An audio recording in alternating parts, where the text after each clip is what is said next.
পৃথিবীতে এমনও দেশ আছে যেখানকার গ্রাম্য মানুষের জীবনযাপন অন্যদের থেকে একেবারেই আলাদা। দেশটির লোকেরা কৃষি ও মৎস্য সম্পদের উপর নির্ভরশীল। কম্বোডিয়ার যত বেশি পুরুষ তার থেকেও অনেক বেশি সংখ্যক নারীরা দোকান সামলায়। কম্বোডিয়াতে এমন একটি গ্রাম আছে, এই গ্রাম পরিচিত প্রেমের গ্রাম নামে।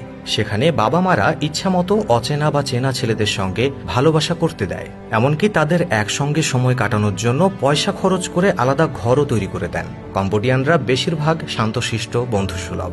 দেশটিতে রাস্তায় মোটর বাইকের ছড়াছড়ি। এদেশের নারীরা নাকি পরীর মতো দেখতে। বলা হয় এখানকার নারীদের চোখে জাদু আছে। চোখের দৃষ্টিতে আটকে যাবেন আপনিও। হ্যাঁ বন্ধুরা, আজকে আমরা জানাতে চলেছি কম্বোডিয়ার গ্রাম সম্পর্কে এমনই কিছু অজানা তথ্য যা জানলে আপনি অবাক হয়ে যাবেন। আশা করছি শেষ পর্যন্ত সঙ্গেই থাকবেন। কম্বোডিয়া দক্ষিণ পূর্ব এশিয়ার একটি দেশ। দেশটি কম্পোচি নামেও পরিচিত। কম্বোডিয়ার উত্তর পূর্ব দিকে লাওস, পূর্ব ও দক্ষিণ পূর্ব দিকে ভিয়েতনাম, পশ্চিম ও উত্তর পশ্চিমে থাইল্যান্ড এবং দক্ষিণ পশ্চিমে থাইল্যান্ড উপসাগর। নমপেন দেশের রাজধানী ও বৃহত্তম শহর। নমপেন তেমন বড় নগর নয়, মাত্র 25 থেকে 30 লাখ মানুষের বসবাস। বর্তমানে কম্বোডিয়ার জনসংখ্যা মাত্র 1,40,00,000-এর মতো। দেশটির আয়তন 1,81,000 বর্গ কিলোমিটার। এদেশের জনসংখ্যার প্রায় 95%-এরও বেশি লোক বৌদ্ধ ধর্মের অনুসারী। এটি এদেশের প্রধান ধর্ম। এদেশে খ্রিস্টানরাও রয়েছে, মুসলমানরাও। এদেশে মহিলার সংখ্যা পুরুষের তুলনায় কিছুটা বেশি। এদেশের সাক্ষরতার হার 73%। 1953 সালে দেশটি স্বাধীনতা লাভ করে ফ্রান্সের কাছ থেকে। রাস্তাঘাটগুলো সাদামাটা ধরনের, যানবাহন আমাদের মতোই বৈচিত্র্যময়। রাস্তায় মোটরসাইকেলের ছড়াছড়ি এদেশে। এটাই এই দেশের জনপ্রিয় বাহন।